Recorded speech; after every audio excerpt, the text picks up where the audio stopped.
विनाश काले विपरीत बुद्धि। कहते हैं जब किसी के सर्वनाश का समय आता है तो सबसे पहले उसकी बुद्धि उसका साथ छोड़ देती है। इतिहास भरा पड़ा है ऐसे पात्रों से, जिसमें से एक है शिशुपाल। कहते हैं जब नाश मनुष्य पर छाता है पहले विवेक मर जाता है। तो इसी के एक्सपेंशन में एक कविता का प्रयास है जिसके रचयिता हैं मेरे पिता सतीश सृजन। Please give it a try.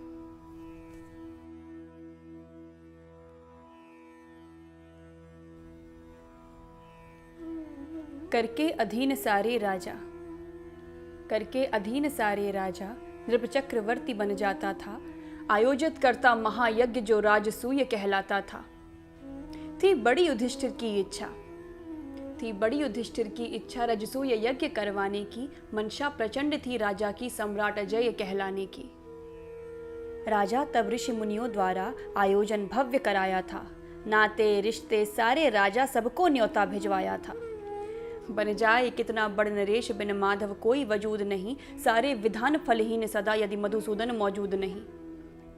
ये सोच युधिष्ठिर ने भेजा पहला न्योता गिरधारी को। अनुनय करके बुलवाया था बैठाया पास मुरारी को। सब राज्य आए सज धज कर शिशुपाल भी न्योते आया था। श्री कृष्ण का यूं सम्मान देख मन ही मन अति गुस्साया था। बचपन से बैर ठान रखा शिशुपाल ने श्री गोविंदा से। हरि से विरोध ना हितकारी अब कौन कहे मति मंदा से। थी रीत यज्ञ की अलबेली, थी रीत यज्ञ की अलबेली। आरंभ जहां से होना था पहली पूजा पूरे मन से सर्वोच्च देव को देना था। है कौन भला सर्वोच्च यहाँ, है कौन भला सर्वोच्च यहाँ जिसे पहली पूजा दी जाए। सहदेव कृष्ण का नाम लिया सारे के सारे हर्ष आए। अनुमोदन भीष्म पितामह कर प्रस्ताव सहज स्वीकार किया। सारे सहमत थे पर मन में शिशुपाल ने है प्रतिकार किया। एक शब्द न बोला निज मुख से लेकिन अंदर जलभुन बैठा। सबका मुखमंडल हर्षित था शिशुपाल दिखा ऐठा ऐठा। की सर्वसम्मति से आरंभ कुंती सुत ने हरि की पूजा। मन ही मन थे प्रसन्न बहुत माधव समदग में ना दूजा। सारा ब्रह्मांड तरसता है नारायण आज कृपाल भय। स्वीकारा प्रभु अग्र पूजा हम सबको बहुत निहाल किए। केशव कृपा से केशव को आचार्य कर रहे थे वंदन। पंचम 10 षोडश की विधि से पूजा करवाते यदुनंदन। सत्कार कृष्ण का सह न सका, सत्कार कृष्ण का सह न सका। शिशुपाल क्रोध भर के बोला तुम सब लोगों की मत मारी गीदड़ को नाहर समतोला। बोला सहदेव तू बच्चा है सर्वोच्च की नहीं तुझे पहचान। तूने अयोग्य को योग्य कहा नहीं पूरा होगा अनुष्ठान। सब मिलकर पुनः विचार करो खोजो कोई नर सम्मानी। महाराज युधिष्ठिर समझाओ सहदेव बात है बचकानी। अचरज है भीष्म पितामह पर, अचरज है भीष्म पितामह पर जिसने अनुमोदन कर डाला। इस सभा में ना कोई और दिखा सर्वोच्च दिखा बस ये ग्वाला। गंगासुत तू हो गया वृद्ध, गंगासुत तू हो गया वृद्ध तन मन दोनों में जान नहीं। तेरा अनुमोदन दिखलाता तुझे खरे खोटे का भान नहीं। मुझे लगा भीष्म है ज्ञानवान लेकिन ये तो अज्ञानी है। ये कृष्ण को कहता उच्च देव कैसी इसकी नादानी है कृष्ण निकम्मा नाकारा, है कृष्ण निकम्मा नाकारा। काला अनपढ़ है गंवार निपट वनवासी सा पहनावा है। अंदर बाहर है भरा कपट। माँ बाप का इसके पता नहीं, माँ बाप का इसके पता नहीं। ना गोत्र वंश का लेखा है घर घर माखन चोरी करता जाने इसमें क्या देखा है। कितने सारे निर्दोषों को चोरी से छल से मारा है। सर्वोच्च इसे कभी ना मानूं ये छलिया है हत्यारा है। गोपी संग यहाँ वहां फिरता, गोपी संग यहाँ वहां फिरता। किन्नर जैसे नाचे गाए चोरी करते पकड़ा जाए। बहुधा में ग्वाला पिट जाए। औरों के टुकड़ों पर पलता एक कौड़ी नहीं कमाता है। फिरता रहता मारा मारा मंगतों सा मुरली बजाता है। रखवाली करता गायों की, रखवाली करता गायों की। ब्रजगांव का है ये चरवाहा गैया दिन रात चलाता है। नंदलाल के घर जो हरवाहा। वृषभान लली आगे पीछे, वृषभान लली आगे पीछे। जब देखो तब मंडराता है। खोटे चरित्र का चाल चलन ये कृष्ण मुझे ना भाता है गीदड़िए पर चाह इसे, है गीदड़िए पर चाह इसे। सिंहों सी इसकी शान खिले जब है डरपोक सियारों सा तो क्यों सर्वोच्च का मान मिले।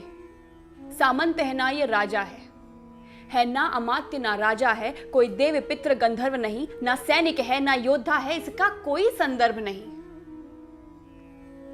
गाली पर गाली उगल रहा। गाली पर गाली उगल रहा, शिशुपाल विवेक विहीन बना। विपरीत बुद्धि है नाशकाल, बक रहा मूर्ख अपशब्द घना। संपूर्ण लोक के स्वामी को शिशुपाल नहीं पहचान सका। जाने क्यों व्यर्थ उलझ बैठा, ना हरि कृपा को जान सका। कितने अनुयायी माधव के अपशब्द और एक सह न सके। दरबार छोड़कर चले गए, थी लाचारी कुछ कह न सके। अर्जुन का पारा चढ़ गया था। अर्जुन का पारा चढ़ गया था। गांडीव पे तीर चढ़ा डाला, कर गदा उठाए भीमसेन, दौड़ा ज्यों हाथी मतवाला। गिरधारी अब भी शीतल थे, तिनका भर भी ना शोक किया। फिर याद प्रतिज्ञा दिला, तभी कान्हा दोनों को रोक लिया। श्री कृष्ण बताया पांडव को, शिशुपाल फुफेरा भाई है। 100 अपराध क्षमा इसके, ये कड़ी प्रतिज्ञा खाई है। शिशुपाल मृत्यु का कारण हूँ, ज्योतिष ने ये बतलाया है। तब अपनी बुआ के अनुनय पर मैंने संकल्प उठाया है। मधुसूदन तुम हो वचनबद्ध। अर्जुन बोला, तुम वचनबद्ध, लेकिन मुझ पर ना पाबंदी। मेरे रहते जीवित कैसे देकर ऐसी गाली गंदी। हे सखा मुझे आज्ञा दे दो, पौरुष अपना दिखलाता हूँ। एक सांस भी ना ले पाएगा, यमलोक अभी पहुंचाता हूँ। बलशाली भीमसेन बोला, माधव आज्ञा की देरी है। शिशुपाल मिलेगा मिट्टी में, मेरी गदा की मार घनेरी है। तुम दोनों धैर्य धरो मन में, तुम दोनों धैर्य धरो मन में, कोई ना कुछ कर पाएगा। इसका है अंत मेरे हाथों, नहीं कोई विधान बचाएगा। शिशुपाल अभी भी बोल रहा। शिशुपाल अभी भी बोल रहा, मुख से अपशब्द मुरारी को। 99 अपराध हुए, एक ही है शेष सौगारी को। श्री कृष्ण सभी पे दयालु सदा, कोई कितना हो अत्याचारी। यही सोच किया उसे सावधान, शिशुपाल न दे अगली गारी। था बुद्धिहीन ना ध्यान दिया, 100 अपशब्द भी कह डाला। फिर क्या था सौम्य गोविंदा का, एक रूप दिखा अति विकराला। शिशुपाल मृत्यु अब निश्चित थी, नहीं बन सकता था कोई ढाल। अति क्रोध झलकता था मुख पर, लगता आए हैं महाकाल। श्री कृष्ण कुपित होकर बोले, श्री कृष्ण कुपित होकर बोले, मेरे बुआ के कारण शेष रहा। 100 गाली माफी का प्रण था, लेकिन अब कुछ न विशेष रहा। प्रतिज्ञा मेरी पूर्ण हुई, अब कोई बचा ना पाएगा। तेरा अपराध न क्षमा योग्य, तत्काल तू मारा जाएगा। अगला अपशब्द निकलते ही सुदर्शन चक्र प्रहार हुआ। था अंत लिखा हरि हाथों से, शिशुपाल का यूं संहार हुआ। चेदी नरेश हरिद्रोही था, चेदी नरेश हरिद्रोही था। थी काल गति बन गई अधम, सौगारी पूरी होते ही श्री कृष्ण किया शिशुपाल वधम। हरि को शिशुपाल न जान सका, दुर्भाग्य से अरिसम किया काम। गोविंद के हाथों मर करके सीधा पहुंचा गोलोक धाम।